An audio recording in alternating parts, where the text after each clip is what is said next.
So I'm still looking into the best way to do this for track-based automation and logic.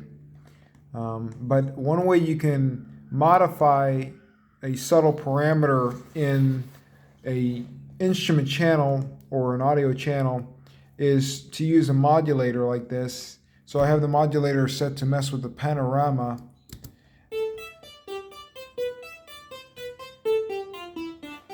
And you get kind of a visual feedback of what's happening there through these little oscillations. And then also you can see what's really going on in the stereo mix here. And you can kind of choose how the offset works and the depth of the panorama as well, the rate, etc. So this is an example for panorama.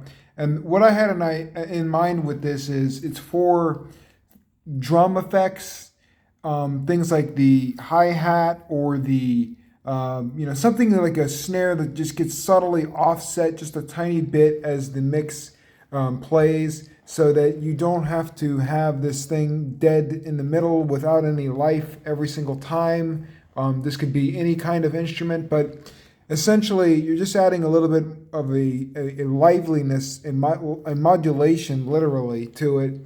And one example is to use panorama, but another one is to use volume, things like that. But also, every single parameter, could be used to mess with this.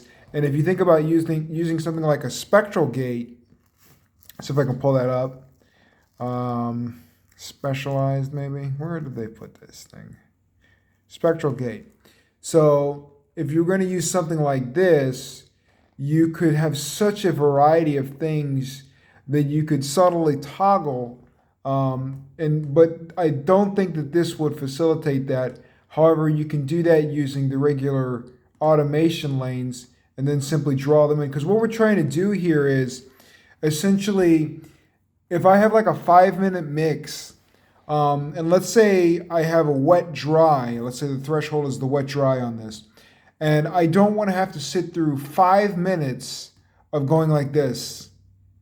And if let's say I have 10 of these, I don't want to have to sit through 5 minutes of going like this through the entire track for each of those instances if I wanted to add that little bit of modulation. So that's the beauty of this concept.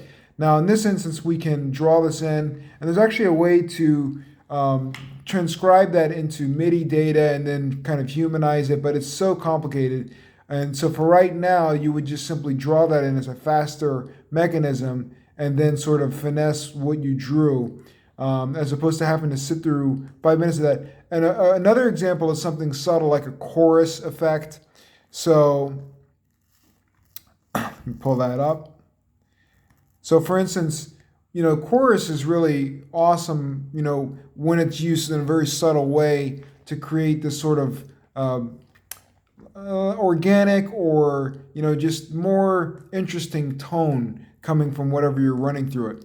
And so it's going to add a little width and all this kind of stuff. And so if you wanted to just subtly dial like something very simple between like 10 and 15 and 10 and 17 and, going back and forth like that throughout the entire mix, you would do something like drawing this in and then simply select like the segment that you wanted to copy and then just simply paste that idea throughout the entirety of your mix to save you the time of having to sit through and mess with like these little 5% intervals throughout the entire mix. And so this is a really quick way to get tons and tons of modulation that it's very subtle, and that's the magical quality to it. So it's like people are going to hear something and they're not going to understand the depths of programming involved in what they're hearing. Now, the reason that this is a time saver is because this is not about doing one parameter or things like that. It's about doing this to many lanes of production. So for instance, when you're working on a production, you'll have like 30 different channels, and so all of these channels, they're going to benefit from having this little subtle modulation of this chorus.